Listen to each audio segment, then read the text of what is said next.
अहं हि सर्वयज्ञानां भोक्ता च प्रभुरेव च न तु मामभिजानन्ति तत्त्वेनातश्च्यवन्ति ते।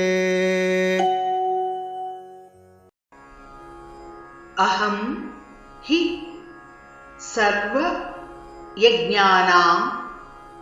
भोक्ता च प्रभुः एव च न तु माम् अभिजानन्ति तत्त्वेन अतः च्यवन्ति ते।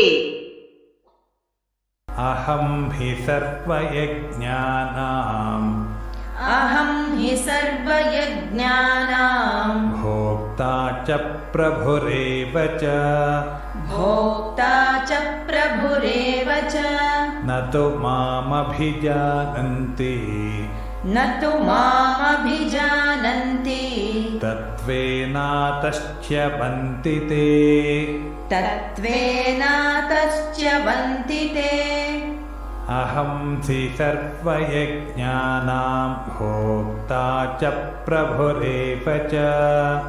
अहं हि सर्वयज्ञानां भोक्ता च प्रभुरेव च न तु मामभिजानन्ति तत्त्वेनात्यश्च्यवन्ति ते।